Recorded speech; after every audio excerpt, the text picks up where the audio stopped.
तो लेकिन रिकॉर्ड मंगाना भी एक काम है कि आपने यंग लॉयर के तौर पर लोअर कोर्ट में जाना है तो उन पर नहीं छोड़ देना, यानी वहाँ पर चीज़ें लोग मैनेज कर लेते हैं। आपने अपने रिकॉर्ड को प्रोक्योर करवाना है, कोर्ट ने ऑर्डर करके साइड पर हो जाना है, नायब कोर्ट ने उसके ऊपर रोककर बनानी है और आपने उस रिकॉर्ड को पेश करवाना है। अब ये यहाँ पर हम अगले स्लाइड पर आ गए हैं कि FIR है तो फ़ौरन देखा जाएगा कि नॉमिनेशन है या नहीं है। नॉमिनेशन दो तरह की हो सकती है, या तो आप डायरेक्टली FIR में नामज़द हों या आप सप्लीमेंट्री स्टेटमेंट जो है उसके अंदर नामज़द हों।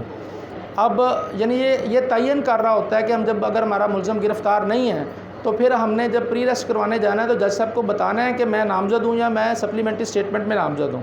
तो अब कॉन्सेप्ट ऑफ बेल हम ऑलरेडी डिस्कस कर चुके हैं कि जो सेक्शंस लॉ की हैं 496 है, 497 है और 498 CRPC जो है वो इसको हैंडल करती है। और प्रोटेक्टिव और या preventive bail and its abuses, यानी अब इसमें no need of bail bond. जो प्रोटेक्टिव बेल हम कराते हैं उसमें बेल बॉन्ड की ज़रूरत नहीं होती। आप सिर्फ ये कह रहे होते हैं कि मुझे सर्टेन जुरिस्डिक्शन में जाने के लिए एक्सेस दे दी जाए, जिसको हमने पहले जिक्र किया है। और उस पर प्रोटेक्टिव बेल जो है वो कौन देता है? इसमें सेशन जज साहब दे सकते हैं प्रोटेक्टिव बेल? हाई कोर्ट जो है प्रोटेक्टिव बेल नहीं होती, मैंने लिख दिया। हाँ जी,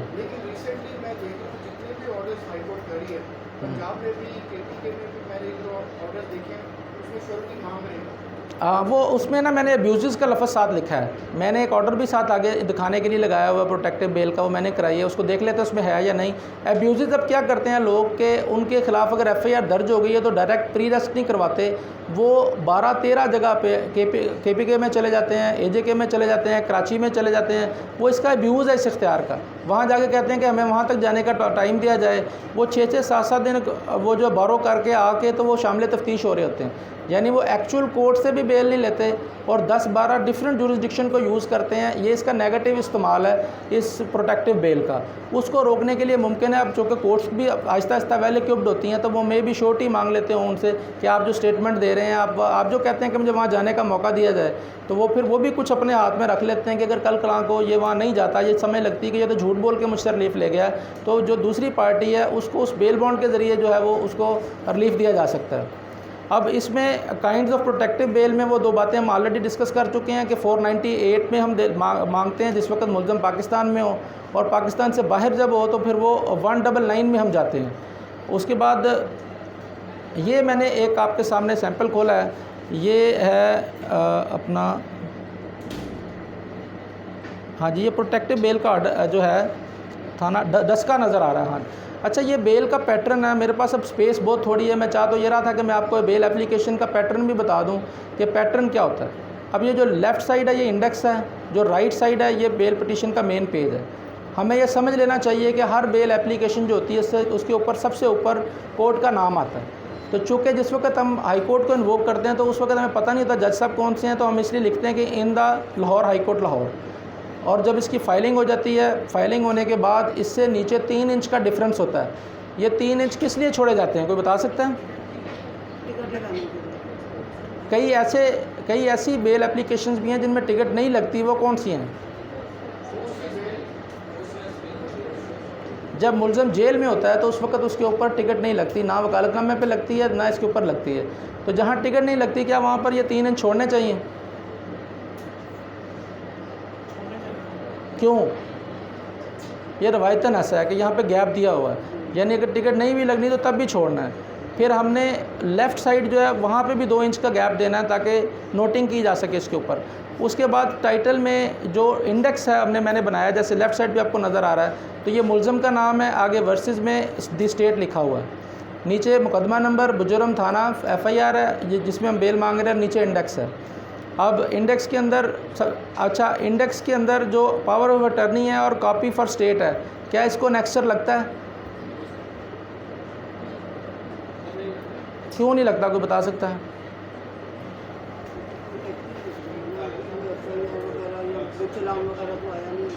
नहीं, ये ऐसे नहीं है। इसमें यह है कि जब हम कोई भी पिटीशन या कोई भी बेल एप्लीकेशन लगाते हैं तो एनेक्स्चर का मतलब होता है कि पार्ट ऑफ एप्लीकेशन। तो जो चीज़ पार्ट ऑफ एप्लीकेशन होती है उसको हम एनेक्स्चर लगाते हैं, और जो पावर ऑफ अटर्नी या कॉपी फॉर द स्टेट है वो पार्ट नहीं होता उस एप्लीकेशन का, वो इंडिपेंडेंट एक डॉक्यूमेंट है। उसको लिहाजा हाँ जी। जैसे एक तो एफआईआर होगी, जी, जी। अपने डिफेंस में जिन ग्राउंड्स के ऊपर बेल फाइल कर रहा है, उसको सपोर्ट करने के लिए जो डॉक्यूमेंट्स हैं, उन सारों को नेक्स्ट लगाया जाएगा या नहीं लगाया जाएगा? जो डॉक्यूमेंट्स साथ लगने उनको नेक्स्चर लगेगा, लेकिन जो इंडिपेंडेंट है जैसे कि पावर ऑफ अटर्नी और कॉपी फॉर स्टेट को हम नेक्स्चर नहीं लगाते, क्योंकि वो उस पिटीशन का हिस्सा नहीं होते, वो इंडिपेंडेंट डॉक्यूमेंट है। जैसे एक चीज़ है, मैं एक बात करता हूँ बेल के अंदर कि जी मैं बेगुनाह हूँ, मेरे खिलाफ झूठी एफआईआर दर्ज हुई, तो मैं साथ एफआईआर लफ करता हूँ, यानी उसका पार्ट बना रहा हूँ उसको मैं, बजाय अब यहाँ पर भी अक्सर लोग अपनी बेल पिटीशन जब ड्राफ्ट करते हैं तो वो खुद से पूरा पैराग्राफ लिख देते हैं, लेकिन कोर्ट्स कहती हैं कि ठीक है आपने एफआईआर साथ लगा दी, वहाँ जाके पढ़ लेंगे, यानी वो उसका पार्ट बन जाता है उस एप्लीकेशन का। अब इसके आगे इंडेक्स में आ गया, नीचे आपने पिटिशनर थ्रू अपना नाम लिख दिया, इसी तरह ही सेम आगे चले जाना है, और सिर्फ फ़र्क इतना है कि वहाँ पर पिटिशनर का पूरा नाम लिखना है जब आप हाई कोर्ट में जाते हैं। तो जैसे यहाँ पर लिखा हुआ है कि ये बेसिकली ये एक प्रोटेक्टिव बेल थी डस्के की, तो इसमें यहाँ पर मुलज़म बाहर था इसलिए मैंने इसका घर का एड्रेस दिया। अगर ये मुलज़म जेल में होता तो साथ में लिखता कि प्रेजेंटली कन्फाइंड इन फ़लाँ जेल। अब पिटिशनर आ गया, वर्सेस आ गया, दी स्टेट आ गया, ये पैटर्न ऐसे ही रहना है, यानी आप जहाँ भी चले जाएँ ये इसकी शक्ल यही रहेगी। उसके बाद नीचे उसका मुकदमा नंबर बुजुर्म थाना आ गया, टाइटल में वही बात आ गई कि ये petition under section 498 CRPC enabling for the. अच्छा, कुछ चीज़ें हमें याद करने की ज़रूरत है और कुछ चीज़ें हमें रटा लगाने की या कॉपी पेस्ट भी चल जाता है। तो यानी ये पैटर्न है, इस पैटर्न को सेव करें अपने पास। तो आप कोई भी दरख्वास्त लिखेंगे यही पैटर्न फॉलो होगा। अब मैं इसके बाद सबसे पहली बात जो किसी भी एप्लीकेशन में आती है वो ये बताना होता है कि मैं कौन हूँ, यानी ये बताना है। अगर आप कहते हैं कि भी मैं मुद्दई हूँ तो आप कहेंगे कि मैं इस मुकदमे में मुद्दई हूँ। अगर आप मुल्ज़म हैं तो आप ये नहीं कहेंगे कि मैं इस मुकदमे में मुल्ज़म हूँ, आप ये कहेंगे कि भी ये इस मुकदमे में मुझे बदयांती से बतौर मुल्ज़म शामिल किया गया।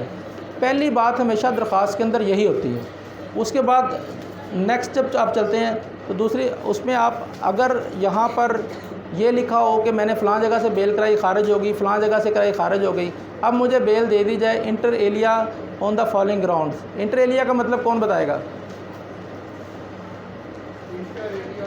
आप लोग मेरे साथ साथ भी चल रहे हैं कि मैं कहीं आगे निकल गया हूँ? जी जी, हाँ जी, अमंगस्ट अदर, यानी उसका मतलब ये है कि मैं बेल चाहता हूँ, ये मेरे ग्राउंड्स हैं, उनमें से कुछ ये हैं। यानी आप रास्ता रखते हैं कि भी आप ये ना कल को कोर्ट कहे कि जनाब आपने सिर्फ जो ग्राउंड दिए थे वो तो एग्जॉस्ट हो गया, आप नया ग्राउंड नहीं ले सकते।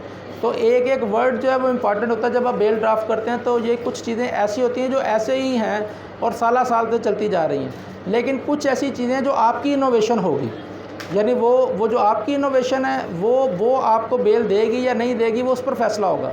आप सबसे पहले जैसे इसके अंदर लिखा गया है कि that the petitioner has filed. पहली बात तो ये है कि मुझे नाजायज़ तौर पर मुलव्वस किया गया, मैं बेगुनाह हूँ। दूसरी बात ये है। अब तीसरी बात वो ग्राउंड्स हैं।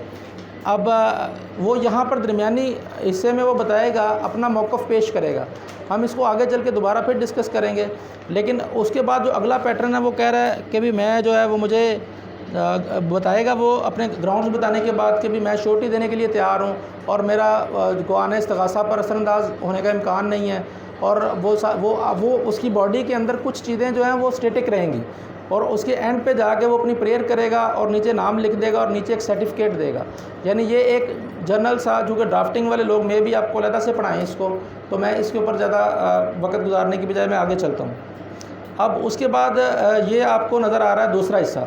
तो ये बात हमें समझनी है कि जब हमने हाई कोर्ट में जाना है स्पेसिफिकली, तो हाई कोर्ट हमसे जो एफिडेविट है वो पूरा मांगती है।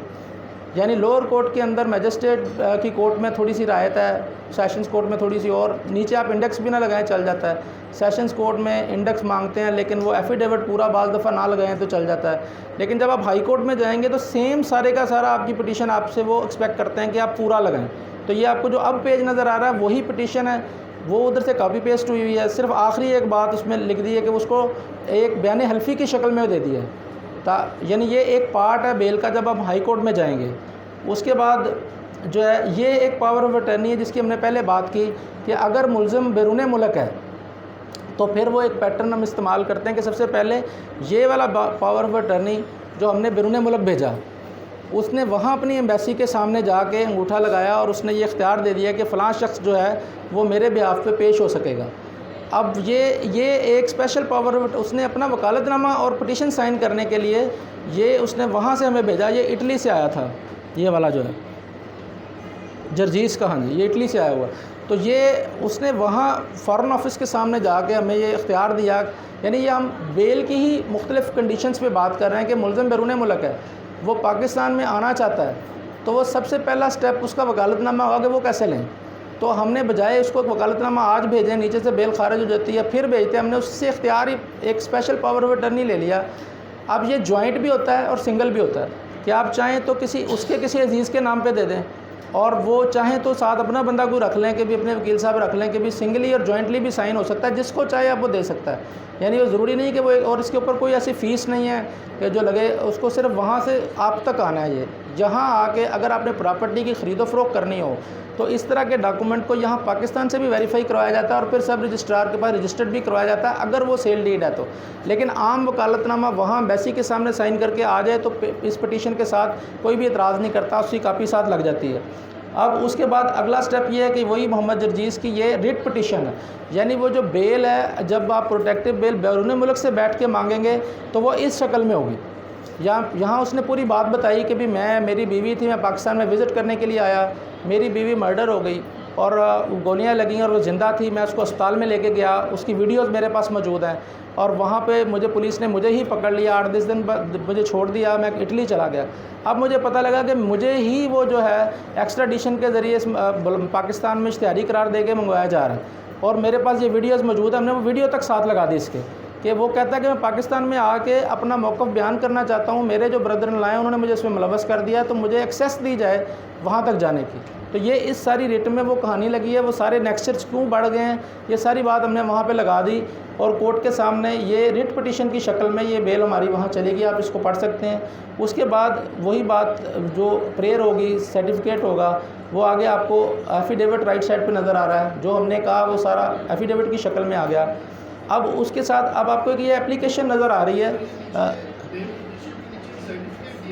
जी जी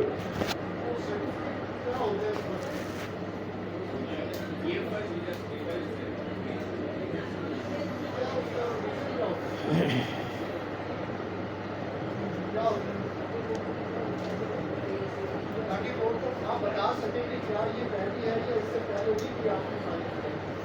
कोर्ट जब भी आप बेल लगाएंगे तो वो आपसे ये एक्सपेक्ट किया जाता है कि आप इसमें अदालत से सच बोलेंगे।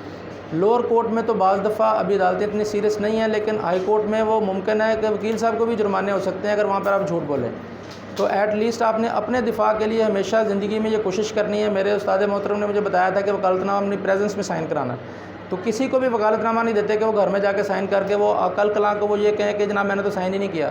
हमेशा कभी इस पर कंप्रोमाइज़ ना करें। बारिश हो रही है, आंधी आ रही है, अगर कहीं 1.001% किसी को देना भी पड़े तो उस वकालतनामे के पीछे उसका अंगूठा भी लगवाएं कि जिसने आपको ला के दिया है। एटलीस्ट आपने अपने निकलने का रास्ता रखना है। यहाँ पे लोग रिवर्स लिटिगेशन भी करते हैं कि फ़र्ज़ किया मैंने किसी को पकड़वा दिया थाने में, वो बेगुनाह मुल्ज़म है, तो उसका मैं एक जाली रिश्तेदार बन के तो मैं बैल ऑफ डिप्यूट करवाऊँगा कि ताकि पुलिस डर के इसकी गिरफ़्तारी डाल दे।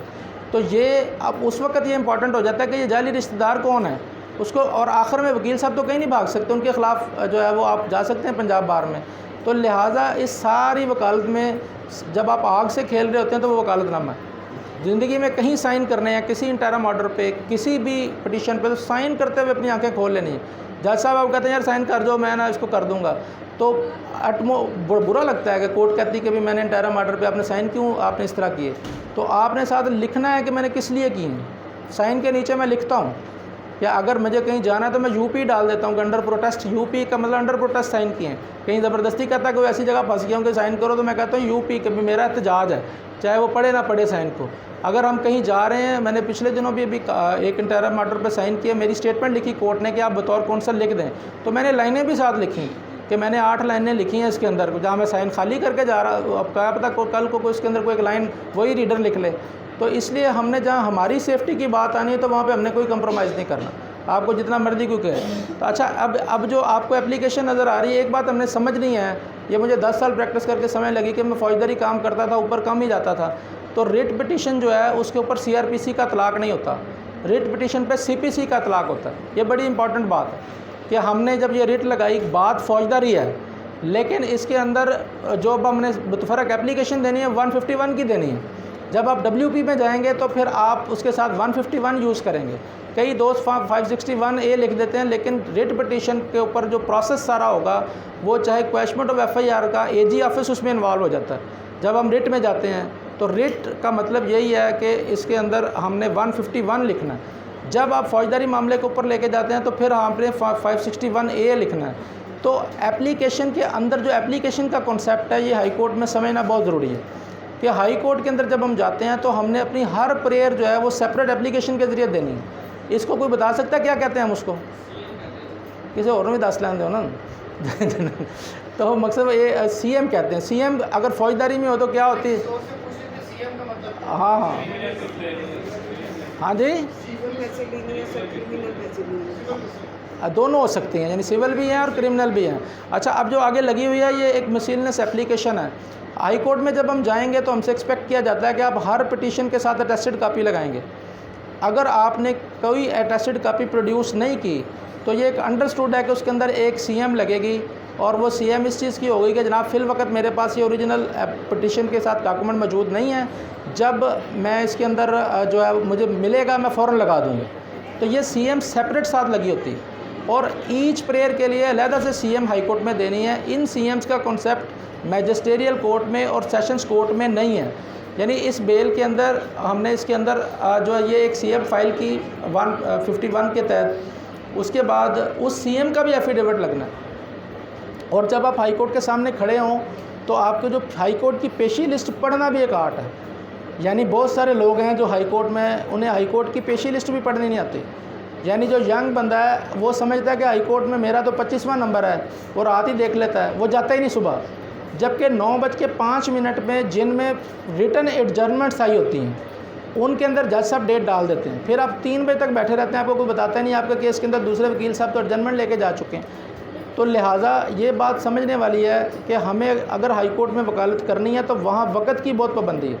वहाँ पर ये ऑप्शन ही नहीं है कि भाई आप अगर 9 बजे आपका केस लगना तो आपको 9:15 या 8:30 अदालत के अंदर बैठे हों, क्योंकि वहाँ पर एक पैटर्न, वहाँ पर ये भी कॉन्सेप्ट है कि अगर कोई वकील नहीं आना चाह रहा तो वो तहरीरी तौर पे अपनी एडजर्नमेंट 2 दिन पहले जमा करा जाता है। तो वो जो अमला है वो आधा घंटा पहले आके वो सॉर्टिंग करके वो केसेस बाहर निकाल देता है। वो लोगों को पहली कॉल अर्जेंट के फ़ौरी बाद वो जो है वो उसको उनको लोगों को इंटीमेट कर देता है कि इसमें 26वें वाले में काम ही नहीं होना। तो जो 25वां नंबर लेके बैठा होता है घर में, वो कहता है कि अभी शायद मैं जाऊंगा तो मेरी बारी आएगी, वो फिर 3 बजे तक तंग होता है। तो बीइंग यंग लॉयर हम बड़े चैम्बर्स में जब काम करते हैं तो हमें इस चीज़ को समझना है कि जो हाई कोर्ट के अंदर उसकी जो पेशी लिस्ट है इसको ज़रूर पढ़ना है कि जो पेशी लिस्ट है उसके अंदर जो बेल एप्लीकेशंस हैं जब हम दायर करते हैं तो वहाँ पर सुबह अर्जेंट की शक्ल में लगी होती हैं। सबसे पहले जो एक दिन पहले जो दायर होती हैं हाई कोर्ट में उनको अर्जेंट कहते हैं, अर्जेंट के हेड के नीचे लगी होती हैं। और हाई कोर्ट के अंदर ऐसे नहीं होता कि हर केस के अंदर नोटिस हो जाए। मैजिस्ट्रियल कोर्ट और सेशन कोर्ट में आप कोई भी बेल लगाएंगे तो बेल जिस वक्त जज साहब के सामने रखते हैं तो आर्गूमेंट अमूमन नहीं होते, लेकिन हाई कोर्ट के अंदर जज साहब की मर्ज़ी है वो नोटिस भी ना करें, तो वहाँ पर आंखें बंद करके नहीं जाना, अपने केस को बेल के अंदर भी तैयार करके जाना। और वो कोर्ट, कई कोर्ट्स ऐसी यहाँ बैठी हैं कि वो कोर्ट से नोटिस करवाना भी काम है। और सुप्रीम कोर्ट में तो आप अगर लीव टू अपील अगर आपकी वो ग्रांट हो जाए तो कहते हैं आप आधा केस आपने जीत लिया, इन दूसरी पार्टी को नोटिस हो जाए तो कहते हैं जी आपने तो लीव अलाउ करवा ली है। तो इसलिए ये बहुत छोटी छोटी टेक्निक्स हैं, इनको हमने समझना है कि इसके बाद हम आगे हैं। ये हर CM के साथ अलग से एफिडेविट लगना है। फिर उसके बाद ये वो शक्ल है जब आप हाई कोर्ट के अंदर अगर कोई भी बेल लगाते हैं तो वहाँ पर एनेक्सर्स का कॉन्सेप्ट बहुत स्ट्रॉन्ग है। हम जो कि ज़्यादा हमने 10, 12, 15 साल लोअर कोर्ट्स में काम किया तो वहाँ एनेक्सर्स नहीं होते, ABCD नहीं होता। वहाँ पर हाई कोर्ट के अंदर पिन पॉइंट वर्किंग हो रही होती है। अभी हम लोग क्या करते हैं कि अदालत के लिए तो नेक्सर लगा देते हैं, अपनी फाइल पे नहीं लगाते। तो वहाँ पर अक्सर जाके कंफ्यूज होते हैं कि जज साहब को आपने सिंपल 2 लाइनों में बताना होता है कि पेज नंबर फ़लाँ पे आ जाएं, फ़लाँ पे ये बात है। जज साहब को सवाल करने तो आपने कहना पेज नंबर फ़लाँ पे आ जाएं। एक पेज पर वकला साहबान सारा कुछ लिख के ले जाते हैं जिसे वो अपनी ज़ुबान में ब्रीफ कहते हैं। और ये मुमकिन ही नहीं है कि आप अगर अपनी फ़ाइल अदालत की फ़ाइल के साथ आप उससे जो है इन कॉन्सोनेंस विद करके ना लेके जाएं और वहाँ पे कोई आर्गू कर जाएं। तो थोड़ा सा मिजाज हाई कोर्ट का डिफरेंट है। लोअर कोर्ट के अंदर कोर्ट आपको सुनने के लिए बैठी हुई, आप उसे 5 घंटे सुनाते रहें वो सुनी जाएगा। लेकिन हाई कोर्ट में it is a kind of an interview कि आप खड़े हैं तो जज साहब ने आपका इंटरव्यू करना है। एक सवाल किया तो वो आपने दे दिया तो जज साहब का इंटरेस्ट डेवलप हो गया, वो आपको लेके आगे चल जाएंगे। अगर आप कागज़ खोलना शुरू कर दें तो जज साहब की मेहरबानी है, अगर आपको कुछ ना कहें, अदरवाइज़ वो कहेंगे जाएँ तैयारी करके आएँ। तो इतनी मुश्किल से बारी आई। तो हाई कोर्ट में आर्गूमेंट्स एक बहुत बड़ा आर्ट है और वो डिफरेंट है वो इस वक्त, लेकिन मैं आपको दिखा रहा हूँ कि अपनी शुरू से आदत डालें कि मैजिस्ट्रियल कोर्ट के अंदर भी वर्क करके ले जाएँ, ये आपका प्रोफाइल बनता है। आप कहीं कोर्ट में बेल, क्योंकि पहले तो मिलनी यंग लॉयर को बेल है, आप उस बेल में आपको दो तरफ से ऑडियंस मिलती है। जो स्टेज एक्टिंग जब करने जाता है उसको सिर्फ सामने ऑडियंस मिली हुई है, लेकिन जब आप बेल आर्गू कर रहे हैं तो सामने भी ऑडियंस है और पीछे भी ऑडियंस है, लोग बैठे हुए हैं अदालतों में, वो आपकी तैयारी देख रहे हैं। आप मैजिस्ट्रेट की कोर्ट को या हाई कोर्ट की कोर्ट बना दें, वहाँ पे मुकम्मल तैयारी के साथ जाएं, मुकम्मल नेक्स्चर लगा के जाएं, अपनी सारी जजमेंट साथ लगा दें उसके साथ, कोई आपको बुरा भला नहीं कहेगा। लोग शुरू में कहेंगे कि इतनी बड़ी क्यों है फाइल, लेकिन वो आपको क्लाइंटेज देगा, आपका कोर्ट आपको देखेगी कि ये बंदा मेहनत कर रहा है। तो ये बहुत ज़रूरी है कि लोअर बिल्कुल जब हम कोर्ट में जाएं तो तभी से आदत डाल लें कि हमने अपनी दरख्वास्तों के साथ अपनी एनेक्चर लगाने हैं और तमाम चीज़ें हमने असिस्ट करने के लिए अदालत को जाना है। तो उसके बाद जो है वो ऑर्डर है जर्जीस वाला जो सर आप बता रहे थे मुझे ना कि इसमें श्योरिटी मांगते हैं, तो ये मैंने शेयर भी कर दिया कि जब हमें एक बेल ग्रांट हुई इस तरह की, तो उसके अंदर जो है वो श्योरिटी नहीं मांगी गई थी। लेकिन इसमें मेरे साथ अनफॉर्चुनेट हुआ कि हमने प्रोटेक्टिव बेल लगाई, तो आजकल ये भी प्रैक्टिस बनी हुई है कि हर बंदा जो इश्तिहारी है, वो जो डॉल्फिन वाले हैं उनके पास डिवाइसेज हैं, वो अंगूठा लगाते हैं और वो ट्रेस हो जाता है कि ये बंदा इश्तिहारी है। मैंने प्रोटेक्टिव बेल लगाई डस्के वाले की, वो मोटरवे से उतरा है, पता नहीं क्या हुआ, उसका अंगूठा चेक हुआ तो सुबह पेश ही नहीं हो सका और उसकी बेल खारिज हो गई। यानी ये वो हमने अब क्लाइंट को ये भी बताना है कि तुमने अपने आप को अदालत तक कैसे प्रोटेक्ट करके लाना है। रात को क्लाइंट राब्ते में होता है, सुबह मैं कहता हूँ कि छोटी अदालतों के अंदर ख़ुद को शमलावर फिर रहे हैं, सारे माइंस लगी हुई हैं, आपका क्लाइंट आपके दफ्तर तक ही नहीं आता, वो रास्ते में ही ब्लास्ट हो जाता है। तो यानी अपने क्लाइंट को हमने अपने तक लाने के लिए भी हमने अपनी उसको सिक्योरिटी मुहैया करनी है कि वो मुसलसल हमारे राब्ते में रहे, उसे कोई हैकल जैकल कोई बंदा जो है ना वो आपसे छीन के ना ले जाए। ईवल एक ज़िंदा हकीकत है। 1891 में जब जो हाई कोर्ट बार का पहला इजलास हुआ, जब हमारी बार काउंसिलें बनी हैं, तो उसका एजेंडा भी टाउट थे। यानी 1891 या 91 की पहले हमारे पास रिटर्न दस्तावेज़ात हाई कोर्ट में पड़ी है जब चीफ़ कोर्ट थी, तो तब से हम इस ईवल से लड़ रहे हैं कि जो टाउट्स हैं, नेगेटिव लोग हैं, वो बड़ी तेज़ी के साथ अपने लिए कानून साजी करते हैं और हमारा जो गुड है वो रास्ते ढूंढना शुरू कर देता है, अपनी नौकरी सिक्योर कर रहा है। गुड जो है वो उसे वो डर रहा है एक्ट करने से। ईवल जो है वो रातों रात एक नया तरीका घड़ लेता है, जब तक हम उसे मास्टर करने की कोशिश करते हैं वो पैसे कमा के जा चुका होता है। तो अब ये जब बेल खारिज होती है, जी जी जब कोई मैजिस्ट्रेट या सेशन कोर्ट में बेल खारिज हुई है, सेशन कोर्ट में पूरी रेस्ट हुई है, बात करती है, मुझसे वहाँ पर खड़ा है और सेशन साहब ने कहा ग्राउंड्स करती है कि भाई आपकी बेल खारिज। जी तो क्या सेशन जज साहब अपने ऑर्डर में लिखते हैं कि इस पर्सन ये जस्टिफाइड लिखती है या नहीं लिखना चाहिए? नहीं लिखते तो नहीं, लेकिन किसकी डिस्क्रिप्शन है? उसको अरेस्ट करना अगर थोड़ा और स्पेसिफिक थोड़ा सा और स्पेसिफिक पुलिस इन्वेस्टिगेशन ऑफिसर। अच्छा सर, दूसरा इनको जरा थोड़ा सा ये भी बता दीजिए कि जब हाई कोर्ट में किसी बंदे की बेल खारिज होती है, आपने इससे अभी फरमाया था कि क्लाइंट अपने घर से चला और आपके पास बेल फाइल करवाने के लिए, और बीच में ईवल ने अपना काम किया और वो आपके ऑफिस पहुंच ही नहीं सका। तो फॉर्चुनेटली अगर आपका ऑफिस पहुंच जाता है और फॉर्चुनेटली आप हाई कोर्ट में उसकी बेल फाइल कर देते हैं, लेकिन अनफॉर्चुनेटली बेल खारिज हो जाती है और वो कोर्ट से निकल रहा है और पुलिस वाले उसके पीछे भाग रही है। जी ये मनाजर आपको ना हाई कोर्ट में नज़र आएंगे। इस पे जो टाइम टू टाइम जो है ना वो उस वक्त के जो चीफ़ जस्टिस थे उनके नोटिफिकेशंस भी मौजूद हैं कि आप अदालती अहाते से उनको गिरफ़्तार ना करें। ये लेकिन होता क्या है कि चूँकि पाकिस्तान के अंदर देखिए ना, अगर ज़मानत का हक़ दिया हुआ है कि आप प्री अरेस्ट ले सकते हैं, तो उसको वाज़िया लेजिस्लेशन के ज़रिए उसको अपॉर्चुनिटी देनी चाहिए कि वो सुप्रीम कोर्ट तक उस राइट को एक्सरसाइज करे। तो ये वो बातें जो गैप्स हैं जिन पे अब हमारे अंदर बड़े बड़े ब्रेन बच्चे भी बैठे हुए हैं। हमारे सामने ये बच्ची बैठी हैं, ये dean faculty of law doctor Manullah Malik साहब की बेटी हैं, एडवोकेट हैं। तो ये वो लोग हैं, ये बच्ची सामने बैठी, तो ये वो लोग हैं जो ब्रेन है, जिन्होंने मतलब काम किया और उनको आगे अपॉर्चुनिटीज़ मिलनी है आगे जाने की। तो वो अल्टीमेटली ये वो गैप्स हैं।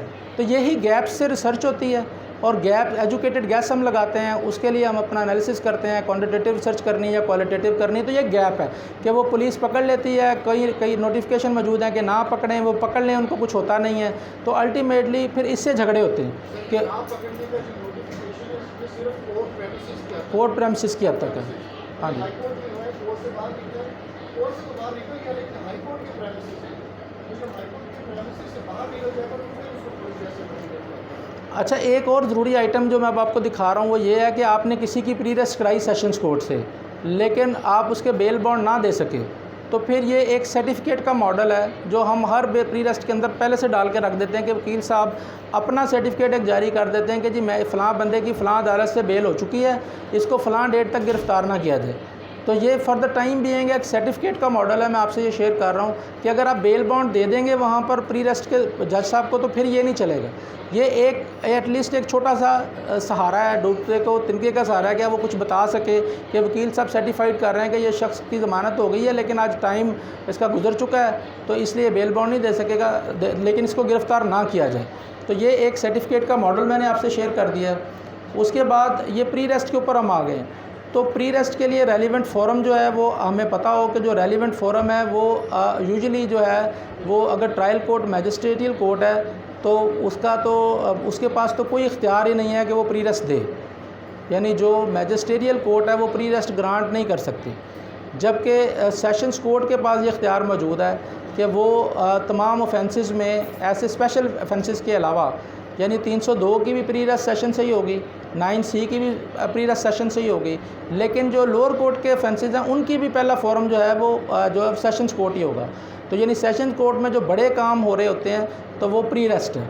हमें पेशी लिस्ट के पैटर्न को भी समझना है कि लोअर कोर्ट में जब बेल होती है तो उसमें कोर्ट आपका इंतज़ार कर रही होती है, वहाँ पर ज़रूरी नहीं है कि आपने आवाज़ के साथ पेश होना है। लेकिन सेशंस कोर्ट के अंदर जो बेल है, प्री अरेस्ट है स्पेसिफिकली, वो सुबह टाइम पर, अगर 8 बजे टाइम है तो 8 बजे वो पेशी शुरू हो जाती है और प्री अरेस्ट में आपने टाइम पर पहुंचना है। और हाई कोर्ट में तो पोस्ट टेस्ट में भी आपने टाइम पे पहुंचना है कि सुबह अपनी कॉल के साथ आपने जाना है। बेल्स के लिहाज से जो अपीयरेंस है ये बड़ी इंपॉर्टेंट है कि आप उसमें सुस्ती नहीं कर सकते। अब उसके बाद conditions for pre arrest bell क्या हैं, यानी मैं 498 को थोड़ा सा इसमें एक्सप्लेन किया हमने कि जो कंडीशन वही वाली जो हमने पहले डिस्कस की थी कि एप्रीहेंशन ऑफ अरेस्ट हो। हमेशा आप कहते हैं कि जी मुझे एप्रीहेंशन ऑफ मेरे ख़िलाफ़ FIR दर्ज हो गई है, मैं नामज़द हूँ या मैं ततीमा बयान में नामज़द हूँ, मुझे जनाब ख़तरा है, मैं पुलिस स्टेशन अपना मौक़िफ़ बयान करने जाऊँगा तो मुझे गिरफ़्तार कर लेगी पुलिस, तो आप मुझे बराए मेहरबानी मुझे एक्सेस दे दें कि मैं पुलिस स्टेशन तक जाऊँ। तो वो कोर्ट क्या करती है, वो आपको ad interim pre arrest bail grant कर देती है सर्टेन पीरियड तक, और वो कहती है कि तुम उस डेट तक मेरे पास भी आओगे, मुझे एक मुचलका दो और मैं तुम्हें इख्तियार देता हूँ कि तुम जाओ और जाके अपना मौक़िफ़ पुलिस को बताओ। अब अक्सर वकला प्री अरेस्ट करवा देते हैं, लेकिन उसके बाद वो उनको असिस्ट नहीं करते कि आपने पुलिस स्टेशन जाना है और अपना मौक़िफ़ बयान करना है।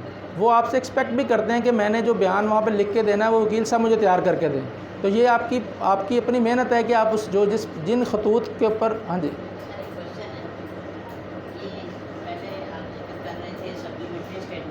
जी जी, ठीक है। इसके लिए कोई टाइम फ्रेम होता है ना कि आप कितने जो है टाइम में सप्लीमेंट्री स्टेटमेंट रिकॉर्ड करवा सकते हैं? बतौर मुद्दई जो है ना इसका कोई टाइम फ्रेम नहीं है और ये एक इख्तरा है। इस पर जजमेंट्स मौजूद हैं कि ये सप्लीमेंट्री स्टेटमेंट जो है 161 की स्टेटमेंट ही कहलाएगी। तो लेकिन ये किसी वक्त भी वो अपने लेकोनास को फिल करने के लिए मुद्दई की तरफ से लिख लेते हैं वो। तो अब हमें अगर एप्रीहेंशन है तो हम प्री अरेस्ट लगा देंगे, हम शामिल तफ्तीश होंगे, पुलिस कहती है कि भी ये बंदा इसमें मुलव्वस ही नहीं है, तो अगली डेट पे हम अपनी बेल विड्रा कर लेंगे, हम वहाँ पे आर्गू नहीं करेंगे। अगर फ़र्ज़ किया वहाँ पे रिकॉर्ड आ जाएगा, हम चेक कर, ये भी एक ज़्यादा अहम सवाल है कि हमें कैसे पता लगेगा हम नामज़द हो गए हैं। तो वो हमें इस तरह पता लगेगा कि जब हम लगा देंगे बेल और रिकॉर्ड आएगा तो पता लग जाएगा कि हम ततीमा बयान में नामज़द हैं या नहीं हैं। तो प्री अरेस्ट बेल जो है उसमें मेरिट्स नहीं देखे जाते, ऑफेंस नहीं देखा जाता कि ऑफेंस कौन सा है। 302 में भी मिल जाती है, लेकिन पहली बार आए हो तो। अब कोर्ट वकला को मिसयूज़ कैसे करते हैं, एक वकील के ज़रिए करा ली, अदम पैरवी खारिज करा ली, दूसरे को कहा पहली ही है। अब वो जो सर्टिफिकेट है, मेरी कोशिश होती है कि मैं अपने वकालतनामे के पीछे भी वो जो उससे साइन लेता हूँ कि तुम मुझे कह रहे हो कि नीचे सर्टिफिकेट के साइन करो, तो तुम भी मुझे लिख के दो कि ये पहली ही है, ताकि मैं ना पकड़ा जाऊँ अदालत के साथ। मिस स्टेटमेंट जो है उसको भी हमने गौर करना है। अब रीज़नेबल, ये हमने वो बात कर दी कि एप्रीहेंशन ऑफ इलीगल हरासमेंट है, ह्यूमिलेशन है, यानी ये वहाँ सिर्फ पहली बार यही देखा जाता है कि हम जाके कहते हैं कि जी हमें एप्रीहेंशन ऑफ अरेस्ट है, मेन ग्राउंड ही ये है उसके अंदर। लेकिन एहसन अमल ये है कि हमें जो ग्राउंड हमने एजिटेट करने हैं कल को उस बेल को कंफर्म करवाने के लिए, देसी ज़ुबान में कहते हैं जी ये कच्ची बेल करा ली है प्री रेस्ट को, और अब वो जब उसके ऊपर आर्गूमेंट हो गए वो कंफर्म होनी है या नहीं होनी है, उसको हम पक्की बेल कहते हैं देसी ज़ुबान में कि जी वो पक्की करा दें जी बेल हमारी। तो कच्ची बेल जो होती है प्री रेस्ट है वो हर वक्त मिल जाती है, लेकिन उसकी कंफर्मेशन के लिए हमें वहाँ पे प्रॉपर आर्गूमेंट्स करने पड़ते हैं, और वो जो आर्गूमेंट्स कल को आपको लगते हैं कि मैंने वहाँ करने हैं, अगर आप अपनी प्री रेस्ट बेल में आज ही लिख दें तो वो ऐसा अमल है। तो लेकिन स्ट्रैटेजी के लिए हम नहीं भी लिखते कि हम समझते हैं कि भी जब इन्वेस्टिगेशन में जाएं तो हमें कुछ नई बातें पता लगें, तो ये ना हो कि मेरा मौक़िफ़ पहले ही तहरीरी तौर पे चला जाए। तो इसलिए ये जो बात है, वकालत एक आर्ट है। अब आर्ट क्या है कि ये जो बुक्स हैं ये टूल्स हैं।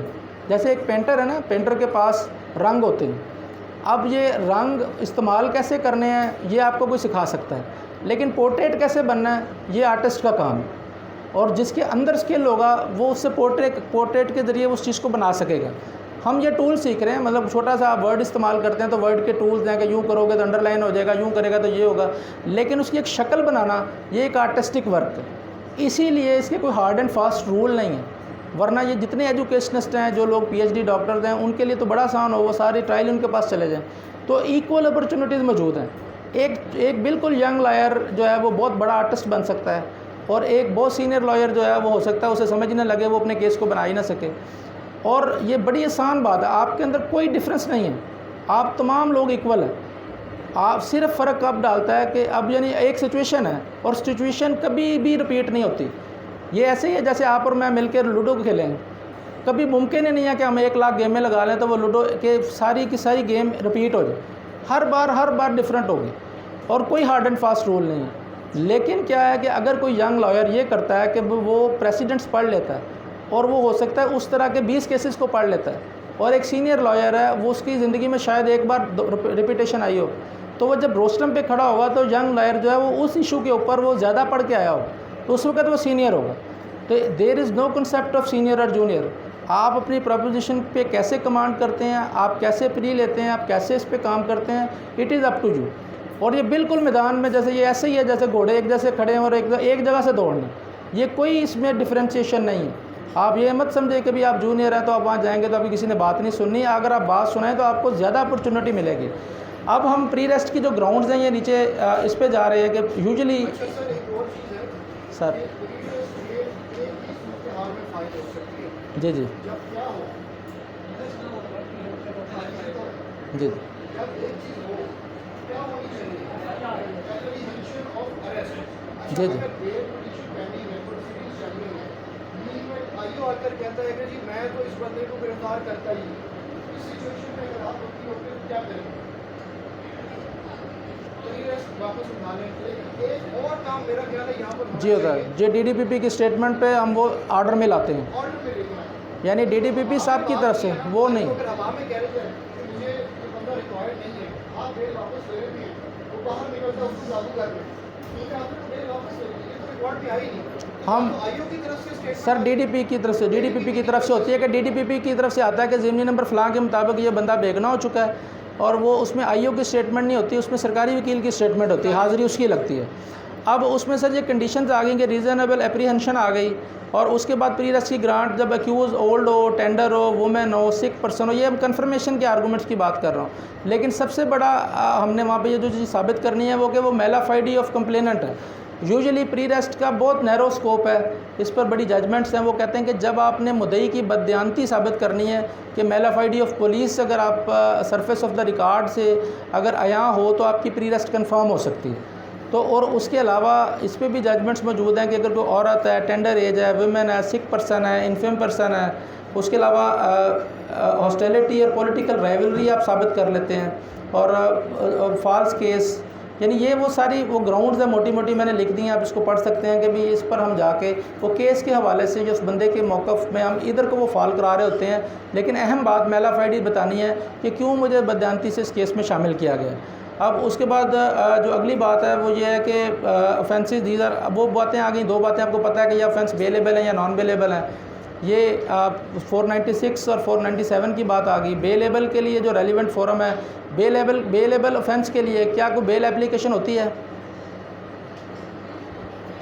पोस्ट अरेस्ट में मुलज़म गिरफ़्तार है, मैजिस्ट्रेट के पास पेश हुआ है, तो क्या बेलेबल ऑफेंस में कोई एप्लीकेशन होती है?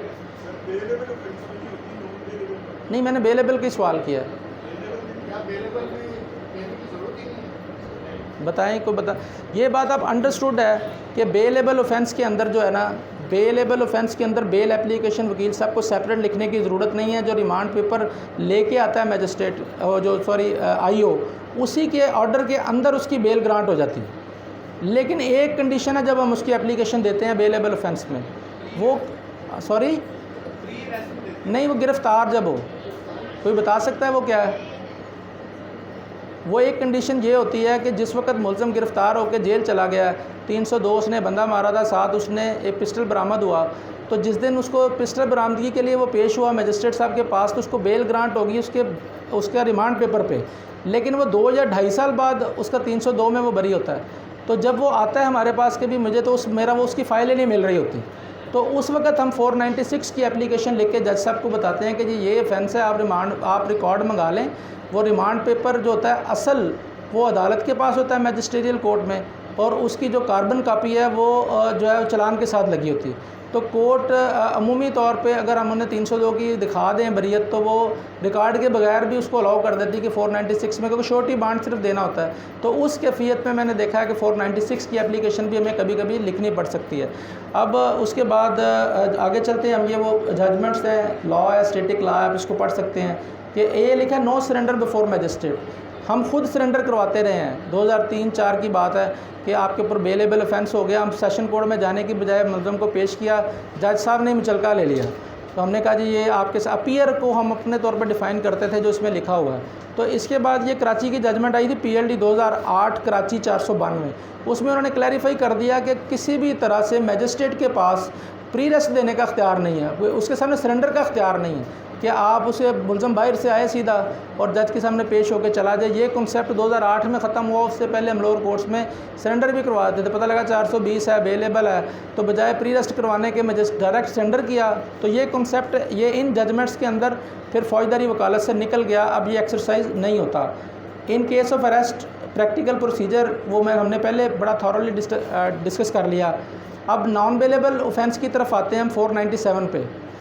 अब जो 497 अगर हम पढ़ते हैं ना, तो उसके अंदर कॉन्सेप्ट ऑफ स्टैट्यूटरी ग्राउंड्स जो है ना वो ऐड किया गया है। स्टैट्यूटरी ग्राउंड क्या है, यानी अगर आप 497 पढ़ें तो नॉन बेलेबल ऑफेंस में समझा यही जाता है कि इसमें बेल नहीं होगी, लिखा यही हुआ, लेकिन उसकी कुछ एक्सेप्शंस बयान की गई हैं कि सर्टन आप कंडीशंस जो हैं जब उसमें केस फॉल कर जाएगा तो नॉन बेलेबल ऑफेंस में भी बेल दी जा सकती है। तो उसमें जो एक अहम चीज़ जो भी ऐड हुई है वो स्टैट्यूटरी ग्राउंड्स हैं। इसको पढ़ना बहुत ज़रूरी है कि स्टैट्यूटरी ग्राउंड से मुराद ये है कि कानून में ही लिख दिया है कि अगर डेथ पनिशमेंट है, यानी एक ऐसे ऑफेंस में बंदा जेल में बैठा है जिसकी मैक्सिमम पनिशमेंट डेथ है, तो मेल के लिए 2 ईयर है और फीमेल के लिए 1 ईयर है। अदर देन दैट मेल के लिए 1 है और फीमेल के लिए 6 माह है। यानी आपने इसकी एक्सेप्शन क्या है, एक्सेप्शन इसकी यह है कि आपने ये बताना है वहाँ पर डेट आपने कोई ना ली हो, यानी वो मुलज़म जो है जिसको आप प्लीड करने जा रहे हैं, तो आपने अदालत को ये बताना है कि जब इस दौर 1 साल के पीरियड में मुलज़म के वकील ने कोई डेट नहीं ली, यानी जो डिले है वो एट्रीब्यूटेड मुलज़म को ना हो, तो वो फिर आप स्टैट्यूटरी ग्राउंड पे जा सकते हैं। उसका एक मॉडल भी मैंने नीचे दिया हुआ है कि मैंने कैसे जब बेल एप्लीकेशन ड्राफ्ट की तो मैंने सारे इंटरम मर्डर का ग्राफ बना के मैजिस्ट्रेरियल कोर्ट में दिया था।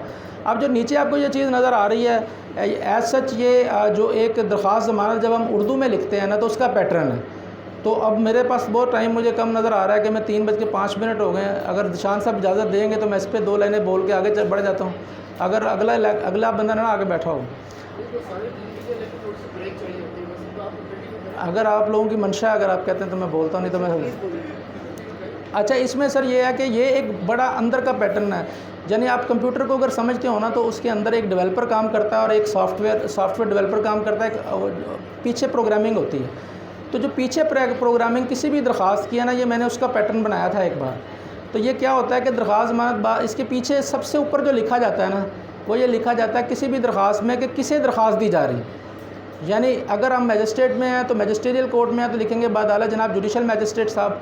अगर हम जाएंगे सेक्शन 30 है तो साथ सेक्शन 30 लिख देंगे। अगर हम सेशन जज यानी सबसे ऊपर वाली लाइन दरख्वास्त की हमेशा उसको लिखा जाता है, जैसे छोटे होते हम लिखते थे बखिदमत जनाब हेडमास्टर साहब, तो ऊपर कोर्ट का नाम आना, ऊपर वाली लाइन, ये जो नीले रंग की चीज़ें हैं ये हर दरख्वास्त में स्टेटिक रहेंगी। आप प्री रस लिखें, पोस्ट रस लिखें, जो मर्ज़ी लिखें, इसने नहीं बदलना। उसके बाद उसकी ड्राफ्टिंग के 2 हिस्से होते हैं, बैरूनी हिस्सा और अंदरूनी हिस्सा।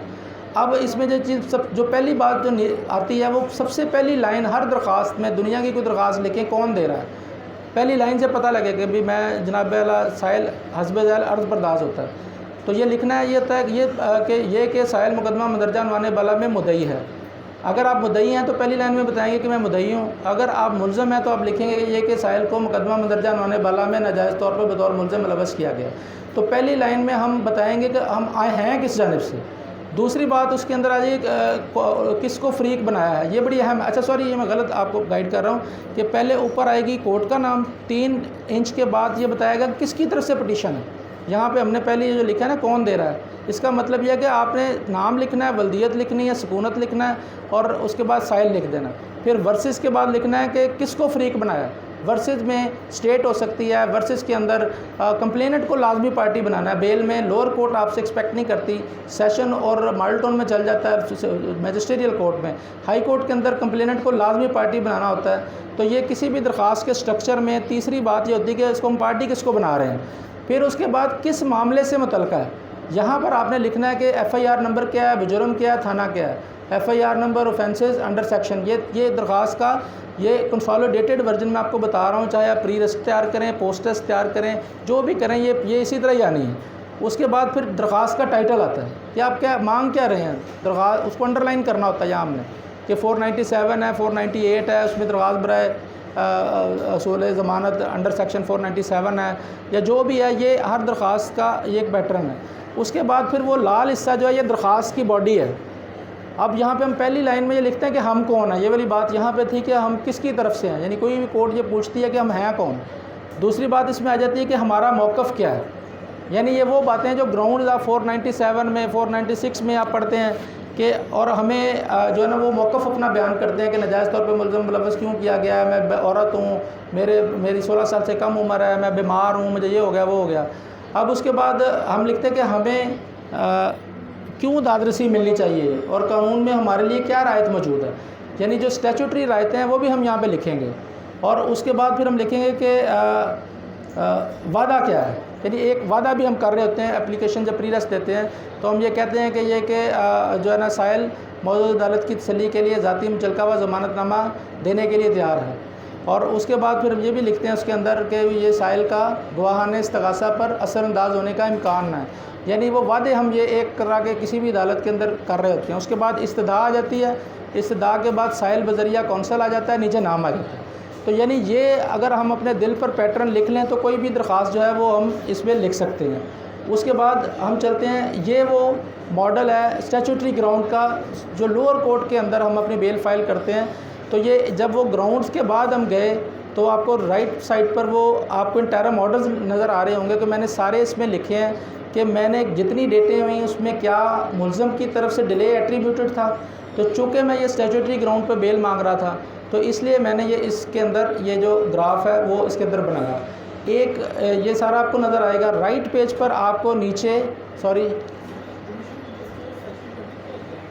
ये सेक्शन 30 का इख्तियार होता है उसके पास। अगर आप लोअर कोर्ट में जाते हैं तो 2 तरह के मजिस्ट्रेट वहाँ काम कर रहे होते हैं। सेक्शन 30 CRPC का है, तो उसमें जब आप नए भर्ती होकर जाते हैं सिविल जज कम जुडिशल मजिस्ट्रेट, तो आप वहाँ पर डेजिग्नेशन के लिहाज से दर्जा सोम, दर्जा दोम या दर्जा अव्वल होते हैं, लेकिन फ़ौजदारी के अंदर सिर्फ दर्जा अव्वल का ही कॉन्सेप्ट है और उसके अंदर कुछ देर बाद इन्हें दफ़ा 30 के इख्तियार मिल जाते हैं। तो सेक्शन 30 जो है वो कुछ सज़ा देने का इख्तियार बढ़ जाता है और छोटे ऑफेंसेस जुडिशल मजिस्ट्रेट के पास हैं, थोड़े से बड़े जो हैं वो सेक्शन 30 के पास होते हैं, वो सेक्शन 30 CRPC का है। अब उसके बाद ये जो आप ग्राफ राइट साइड पे देख रहे हैं तो इसमें ये इनोवेशन हुई है कि इसमें मैंने रेफरेंसिंग दी हुई है नीचे। जैसे आप वर्ड हमें ये ऑप्शन देता है कि हम अपनी जजमेंट को जिस तरह आप थीसिस के अंदर रेफरेंस बना के नीचे लिख सकते हैं लाइन बना के, तो जहाँ जजमेंट का जिक्र आया वहाँ 1 डाल दिया, नीचे रेफरेंसिंग बन गई। ये वर्ड की एक सहूलत है कि अगर आप वर्ड को अच्छा इस्तेमाल कर लें तो आप अपनी जजमेंट्स को अपनी दरख्वास्त का हिस्सा बना सकते हैं। यहाँ पर राइट साइड पर नीचे लाइन बनी हुई है और वो नीचे जजमेंट्स लिखी हुई हैं और ये बड़ा आसान है अगर वर्ड में आप इसको इस्तेमाल करें तो। ये इसी तरह ये वही दरख्वास्त है पूरी मुकम्मल हुई, ये पोस्ट टेस्ट बेल है मैजिस्टेरियल जिसको हमने डिस्कस किया। अब इसके बाद ये जो है वो ये एक अली जैन की, हाँ जी, ये हाई कोर्ट के अंदर पोस्ट टेस्ट बेल का मॉडल है कि जब हम हाई कोर्ट में पोस्ट टेस्ट कराने जाएंगे तो इंडेक्स चाहिए, हमें बेल की बॉडी चाहिए, वो जो जितनी ग्राउंड्स हैं, यानी ये जो बेल हम देख रहे हैं, एक बच्चे पे इल्ज़ाम है कि उसने पबजी खेलने के चक्कर में उसने अपनी अम्मा को, बहन को और भाई को, 2 बहनों को, 4 को मर्डर किया, ये उसकी बेल ड्राफ्टेड अली जैन की, ये गजुमते का वकूआ था, ये भी पेंडिंग है बेल। तो ये वो सारी ग्राउंड्स लिखी हैं कि किस तरह ये 16 साल का बच्चा है और उसके ऊपर ये इल्ज़ाम लगाया और वो किस तरह से इसको हम क्या अपना मौक़िफ़ पेश कर रहे हैं इसके अंदर। तो उसके बाद ये बेल का पैटर्न आपके पास आ गया और ये सारा बयान अल्फ़ी की शक्ल में आ गया। ये वो मैंने आपको कहा था कि सीएम की शक्ल में इसके अंदर दरख्वास्त आती है। और उसके बाद कॉन्सेप्ट ऑफ प्रोहिबिटरी क्लाज़ है बेल के अंदर। अगर हम जाते हैं जब, तो एक सबसे अहम बात यह है कि ऐसे ऑफेंसेस जिनकी 10 साल से ज़्यादा पनिशमेंट है उनको हम प्रोहिबिटरी क्लाज़ में कहते हैं, फ़ॉल करते हैं, और जो उससे कम है वो प्रोहिबिटरी क्लाज़ में फ़ॉल नहीं करते और उनमें यूजुअली बेल ले ली जाती है। तो यानी 2 बाइफर्केशन होती हैं। प्रोहिबिटरी क्लाज़ देखना होता है कि ऑफेंस इसमें फ़ॉल कर रहा है या नहीं कर रहा है। जिसकी सज़ा आप शेड्यूल में जाकर देखेंगे 10 साल से ज़्यादा है वो प्रोहिबिटरी क्लाज़ में फ़ॉल करता है, और जिसकी उसमें नहीं है, 10 साल से कम है, लिखा हुआ है कि इसकी मैक्सिमम पनिशमेंट 10 से कम है, तो कहते हैं कि ये प्रोहिबिटरी क्लाज़ में फ़ॉल नहीं करता। ये प्रोहिबिटरी क्लास जो है ना, ये आप ये PLD 1995 SC 34 Tariq Bashir case में इसको हाईलाइट किया गया था। उस केस में ये मुकम्मल तौर पे इसको डिस्कस किया हुआ है। अगर हम इसको डिस्कस करने लगे जाएँ तो रात तक यही डिस्कस होगा कि प्रोहिबिटरी क्लास क्या होती है।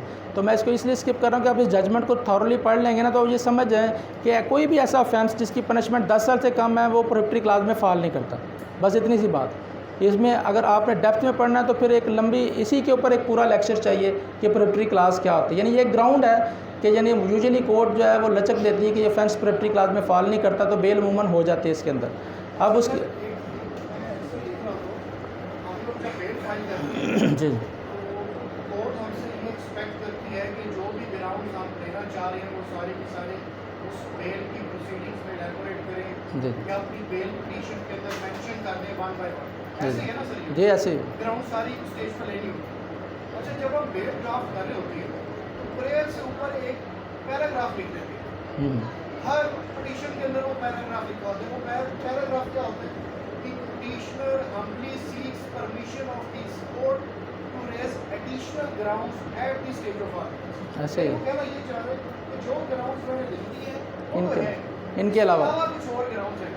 तो मैं उस वक्त क्या ये इसका मतलब है कि ये ज़रूरी नहीं है कि बेल पिटीशन के अंदर सारी ग्राउंड्स लिखी जाए, ये ज़रूरी है कि आर्ग्यू करते हुए वो ग्राउंड्स मेंशन की जाए? जी देखें, आप लिखें या आप ना लिखें, अगर आप अपना एक फोरम एग्जॉस्ट कर लेते हैं और चाहे वो ऑर्डर में डिस्कस ना भी हों लेकिन वो ग्राउंड्स मौजूद थी तो एपेक्स कोर्ट ये कहती है कि ये डिस्कस हो चुकी हैं। अब कोई बात ऐसी थी लेकिन आपने एजिटेट नहीं की लेकिन वो एग्जिस्ट करती थी, तो अगली बार उसको लेके आप नया ग्राउंड के तौर पे पेश नहीं कर सकते। अगर एक दफ़ा खारिज हो गई है, हाँ जी, उसी कोर्ट में नई ग्राउंड के ऊपर, हाँ जी, जब ऊपर जाएंगे तो वो ग्राउंड्स वो तो रहेंगी डेफिनेटली।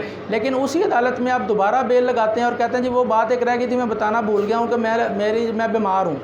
तो वो कहते हैं नहीं बीमार तुम चूँकि पहले से हो, तुम पिछली बार चाहे डिस्कस भी नहीं हुआ, तो लिहाजा ये आर्गूमेंट तुम्हारा फ्रेश आर्गूमेंट नहीं है। अब जो सबसे अहम बात है फर्दर इंक्वायरी की, जो लगता है हम बहुत पीछे रह गए हैं, तो जो 497 सब सेक्शन 2 है जिस पर तमाम बेलें आर्गू होती हैं वो फर्दर इंक्वायरी है। अब क्या होता है कि ये सारी बेल के अंदर वकील साहब सारी कहानियाँ और सारे ग्राउंड्स जो है वो बताने के बाद कहते हैं जी मेरा केस फर्दर इंक्वायरी में फ़ॉल करता है। तो फर्दर इंक्वायरी ये होती है कि कोर्ट को हमने ये बताना होता है कि आज के दिन तक जो रिकॉर्ड आपके सामने पड़ा हुआ है इसके अंदर से मैंने कुछ नए सवाल रेज़ किए हैं जिनका जवाब फ़िल वक़्त इस रिकॉर्ड के अंदर मौजूद नहीं है, लेकिन वो चीज़ें एग्जिस्ट करती हैं। मसलन मैं कहता हूँ कि भी मेरे पास ये शनाख्ती कार्ड है और मैं 15 साल का हूँ, लेकिन पुलिस जब मेरा जो है वो लेती है अपना लिखती है एज लिखती है तो मुझे 25 साल का लिख देती है। मैं 8 डॉक्यूमेंट पेश करता हूँ जिससे पता लगता है कि मैं 15 साल का हूँ। मैं कहता हूँ कि जनाब ये जो मैं बातें आपको दिखा रहा हूँ इनका जवाब इस वक्त रिकॉर्ड पर मौजूद नहीं है प्रोसिक्यूशन के पास, तो it is a case of further inquiry. यानी कोई ऐसा सवाल रेज़ करना जिनका जवाब फ़िल वक्त रिकॉर्ड पर मौजूद नहीं है तो सेफली कहा जा सकता है it is a case of further inquiry. तो ये फर्दर इंक्वायरी के कॉन्सेप्ट को हमने समझना होता है। और उसके बाद यानी वो ग्राउंड सारी जो 497 सब सेक्शन 2 के अंदर मौजूद हैं, और 95% जो पोस्ट टेस्ट बेल है वो फर्दर इंक्वायरी के इर्द गिर्द घूम रही होती है। आप ऐसी चीज़ें निकाल के लाते हैं, आप तस्वीरें दिखा देते हैं कि देखें जनाब ये मरने वाला ये बंदा मौके पे खड़ा हुआ है, जिसने जो जाए वकूआ पे तस्वीरें हैं मौजूद मेरे पास, लेकिन पुलिस की फ़ाइल में वो बंदा एग्जिस्ट नहीं करता, ना उसका बयान है। तो कोर्ट को कहा जा सकता है कि ये ग्रे एरिया, यानी ग्रे एरियाज आप हाईलाइट कर रहे होते हैं नीचे से लेके ऊपर तक, तो इसको फर्दर इंक्वायरी कहते हैं। अब उसके बाद टेंटेटिव असेसमेंट वाली बात है कि बेल में जब आप जाते हैं तो कोर्ट जो है वो आपको थॉरोली उसके अंदर नहीं उतरने देती फ़ाइल के, तो वो टेंटेटिव असेसमेंट में वो जो चीज़ें देख रही होती है वो मोटी मोटी चीज़ें होती हैं कि भी FIR क्या थी, 161 के स्टेटमेंट क्या है, मेडिकल क्या है, यानी वो आपको बहुत ज़्यादा डीप जो है वो एनालिसिस नहीं करने देती। तो बेल पे ये एक्सपेक्ट किया जाता है कि टेंटेटिव असेसमेंट क्या है, यानी बेल में आप उस तरह आर्गूमेंट नहीं कर सकते जिस तरह आप ट्रायल में कर रहे होते हैं। उसके बाद कैंसिलेशन ऑफ बेल का कॉन्सेप्ट है 497 सब सेक्शन 5 में है। अगर लोअर कोर्ट के अंदर मजिस्ट्रेट साहब ने बेल ग्रांट की है तो ये कैंसिलेशन, अगर आप हाज़िर थे जिस वक्त और आप कोर्ट ने आपकी बात नहीं मानी तो कैंसिलेशन आपकी उससे ऊपर वाले फोरम पे जाएगी।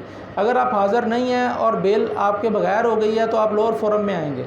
अगर आपने कंडीशनल बेल कराई है और कंडीशन वो फुलफ़िल नहीं कर रहा है तो फिर वो उसी कोर्ट को आप दोबारा आके 497 सब सेक्शन 5 में यानी 497(5) में कैंसिलेशन ऑफ बेल का कॉन्सेप्ट मौजूद है। यानी अगर सेशन में बेल प्री रेस्ट होगी तो फिर उसकी कैंसिलेशन भी आप हाई कोर्ट ले जा सकते हैं, और पोस्ट टेस्ट है तो मजिस्ट्रेट साहब ने बेल दे दी है तो आप सेशन में जा सकते हैं, हाई कोर्ट में जा सकते हैं। या और 497 सब सेक्शन 5 के बाद जो रेलिवेंट सेक्शन है 501 है, इनसफिशेंट बांड्स, बहुत जाली मचलके दे गया कोई, तो आप एक तो जाली मचलके की कार्रवाई फौजदारी साइड पर मांगेंगे, लेकिन साथ आप 501 की एप्लीकेशन सेम कोर्ट को दे देंगे कि जनाब इसने इनसफिशेंट बांड्स दिए हैं तो इससे दोबारा बांड लें आप। तो 501 में इनसफिशेंट बांड्स का कॉन्सेप्ट है। 502 में ये है कि जो मुचलका दे के गया वो बंदा विड्रा करना चाह रहा है, तो वो कहता है जाके कोर्ट को कहता है कि जनाब मैंने दिया था, अब नहीं मैंने देना, जनाब इसको पकड़ लें या इससे नया मांगे। तो 502 CRPC में उसका कॉन्सेप्ट मौजूद है। डिस्चार्ज ऑफ श्योरिटी, मुकदमा ख़त्म हो गया है तो आप समझते हैं इसको डिस्चार्ज करवाना ज़रूरी है, तो आप सेम कोर्ट में जाके एप्लीकेशन देंगे, मुसद्दा कापी टेस्टेड आर्डर लगाएंगे, उन्हें कहेंगे जनाब मेरी श्योरिटी जो है ना, मैं इस बंदा बरी का हो गया, उस केस ख़त्म हो गया, तो मेरी श्योरिटी जो मैं बेल में दे के गया था उसको डिस्चार्ज कर दिया जाए। और उसके बाद अपडेट ऑफ CRO, अगर आपने किसी की ज़मानत दे दी है तो वो आप बतौर ज़मानती क्रिमिनल रिकॉर्ड ऑफिस में आपका नाम चढ़ गया।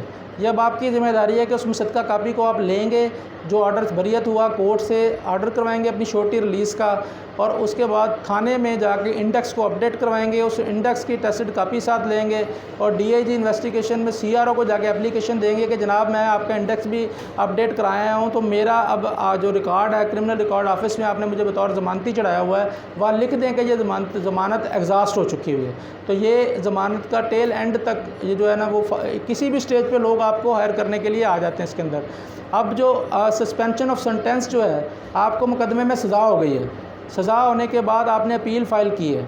अब अपील जब फ़ाइल करते हैं तो उस अपील के अंदर आप प्रेयर कर सकते हैं सेपरेट एप्लीकेशन CM दे के, और वो CM 426 CRPC में आप जाके CM देते हैं। आप कहते हैं कि जनाब जो मुझे पनिशमेंट दी है ये अभी आपके पास फौरी तौर पर इसकी समाअत में भी टाइम है, मुझे वक्फा जो है ना, मैं तो जेल के अंदर बंद हूँ, मैक्सिमम पनिशमेंट ही 5 ईयर है, तो मैं साल से जनाब मैं जेल काट चुका हूँ, तो मैं अपील की पेंडेंसी के दौरान आप मुझे अपील की हेयरिंग में बाहर से आके करना चाहता हूँ। तो उसके सर्टन पैरामीटर सेट हैं, यानी जो आप हाई कोर्ट में जाएँ तो उन्हें पता है कि इतने % सज़ा हो गई है, तो आपको आर्गू की भी ज़रूरत नहीं पड़ती, वो आपको सस्पेंड कर देते हैं। वो डिफरेंट जो है वो उसके जो है वो क्राइटेरिया जजमेंट्स के ज़रिए सेट किया हुआ है। और इवन CRPC में एक कॉन्सेप्ट मौजूद है कि अगर आपको बहुत थोड़ी सज़ा होती है, सर्टन लिमिट है उसकी, एक सेक्शन है पूरी, कि वो फिर जब आपको कोर्ट कॉन्विक्ट करके सेंटेंस देगी तो साथ ही मुचलका ले लेगी। ये CRPC में एक सेक्शन है इसका, जहाँ पे आप वो जजमेंट्स का सेक्शन है कि अगर साल 2 साल सज़ा हो तो आपको अपील भी करने की ज़रूरत नहीं है। अब इसमें एक और जगह है जहाँ पे डायरेक्ट सज़ा हो जाती है। ये चीनी वाले मजिस्ट्रेट जाते हैं, जाके चीनी महंगी बेचने पे बंदे को पकड़ते हैं, वो आपसे रब्ता करते हैं कि जी बंदा तो सीधा जेल छोड़ आए हैं। तो जिसको डायरेक्ट इख्तियार दिया हुआ सज़ा देने का, यानी ये AC साहबान के पास इख्तियार है कि कोई महंगा बेच रहा है, होर्डिंग एक्ट लगता है, वो उसको डायरेक्ट उसका एक वारंट बनाता है, उसको बगैर जुडिशल मजिस्ट्रेट के पास पेश किए सीधा उसके वारंट्स में जेल में छोड़ आते हैं। तो वो यंग वकला भागे फिर होते हैं कि मैंने इसकी बेल कहाँ लगानी है, उसकी बेल नहीं लगनी है, उसकी अपील फ़ाइल होती है। डायरेक्ट सेशन कोर्ट में अपील फ़ाइल होती है, अपील के साथ आप 426 की एप्लीकेशन देते हैं कि during pendency of the appeal आप मुझे बेल ग्रांट कर दें। तो ये एक बेल का पोस्ट कन्विक्शन भी कॉन्सेप्ट मौजूद है। तो ये 426 CRPC में मौजूद है। मैं ज़रा चीज़ों को समअप कर रहा हूँ। 426 में बेल का वर्ड तो मेरा नहीं ख्याल। नहीं, वो सस्पेंशन ऑफ सेंटेंस का अल्फाज के भी जनाब ऑफेंस को सस्पेंड कर दें। अब कुछ ऐसे केसेस हैं जिनके अंदर पूरे का पूरा नीचे वाला रिकॉर्ड की जिल्दें बन रही होती हैं। यानी ये भी एक ख्याल आता है कि भी कई दफ़ा आप जाते हैं 426 को आर्गू करने, कोर्ट कहती है तुम अपने केस को ही आर्गू करो, वो फाइल साथ लगी होती है, आप प्रिपेयर नहीं होते, वो कहते हैं इसी पे फैसला कर देते हैं। तो ये आपने जब भी इवन हाई कोर्ट जाना है तो आपने सारा कुछ पढ़ के जाना है, आपकी फिंगर टिप्स पर सारा कुछ हो। तो मैं चीज़ों को फिर सम अप करता हूँ कि हमारे पास 496 से लेके 502 तक CRPC की इकट्ठी सेक्शन हैं। 199 हम इसमें आता है, 426 CRPC आती है, 91 आता है। यानी ये रेलिवेंट चीज़ें जो हमें पता होनी चाहिए। और प्रैक्टिकल प्रोसीजर पे भी हमने बात की कि भी कोई भी बेल जब आप, क्योंकि ये वो बुनियाद है जो फ़ौजदारी वकील बनाती है। यानी ये बिल्कुल बेसिक्स थी जो मैंने बातें डिस्कस की हैं, ये एक एक बात के ऊपर एक एक दिन बात हो सकती है। तो वो हमने सिर्फ चीज़ें आपको हाईलाइट कर दी। जब लेक्चर शुरू हुआ आपको अलहदा से मैंने चीज़ें डिटेल के साथ डिस्कस कर दी कि आप ये चीज़ें आपने टारगेटेडली सीखनी है। इन सारी बातों में से एक बात मैंने अभी एक्सप्लेन की है कि आप जो बेल है उसके इफ़ एंड डोंट्स क्या हैं। तो लॉ ऑफ बेल जो है एज सच कोई अलहदा से मजमून नहीं है। हम जो है ना वो शुक्रगुज़ार हैं ज़ीशान साहब के कि इन्होंने टाइम निकाला। ये सारी एक तरह का फिलंथ्रोपिस्ट वर्क है। यानी ये जो वक़्त दे रहे हैं अपना, एक प्रोफेशनल लॉयर हैं, टीचर भी हैं, तो मैं इनका शुक्रगुज़ार हूँ कि उन्होंने यंग लॉयर्स के लिए इतना अपने लिए वक़्त निकाला और मुझे opportunity the. Thank you very much. अब अगर कोई किसी किस्म के सवालात हैं तो आप पूछ सकते हैं बेल के मुतालिक, कोई और अब सिविल ये क्रिमिनल अपील के मुतालिक, रिट के मुतालिक